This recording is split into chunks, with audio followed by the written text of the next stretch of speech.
When was the last time I truly paused and spoke from my heart without distraction? Today we'll be exploring a beautiful topic raised from the dead, the power of prayer. Well, we live in a world that values action and speed, yet prayer has asked us to pause, reflect, and trust. So many people see prayer as quiet and passive way that leads to a powerful transformation, where it looks like actually doing nothing, but in reality, it can be a way of regaining clarity, strength, and focus. So there's a story I came across of someone that was raised from the dead through prayer. I need you to watch this video. My name is Juliet Benedict. On the 17th March 2024, I made the decision to meet my dad, me and my younger brother. We went to meet my dad. Told us he could not help because his family have already given an instruction that we are no more longer in his house, so to take care of us would be a taboo. He sent us out. I went into the kitchen. I took shelters. I don't just know what came over me.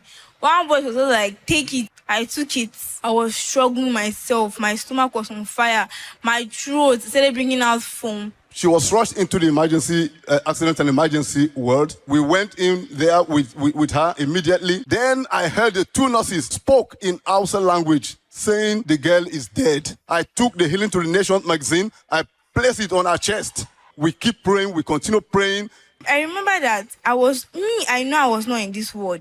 There were many beautiful trees that I've never seen on earth. The sound, the breeze. I was like, where is this? And I looked forward, I looked front, I saw a gate. As I opened the gate, I stepped one leg into it. I could not move. Everything stopped. Just when Pastor Chris stepped in, I opened my eyes and I noticed that she moved her fingers.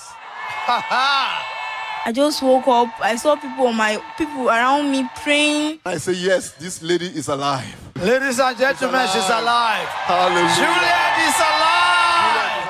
But of course, not everyone agrees. For some see prayer as just word, something symbolic, but not necessarily effective. Others wonder if prayer is powerful. Why don't things change instantly? There are countless personal stories where people believe prayer helped them solve different situations, even in the darkest moment, lifting them from emotional, mental, even spiritual dead ends. Whether you see prayer as a divine connection or you see prayer as a deep reflection, its impact is very hard to ignore. Think about this. What needs to be raised isn't something outside of you. No, it's something within you. On this note, I'd love to invite you for the Global Day of Prayer with our man of God, Pastor Chris. It will be holding from the 27th of March to the 28th of March 2026. Yes, we'll be making power available. We'll be causing changes in nations. So be prepared. It will be showing on all Love Word networks. And remember, prayer is the master key.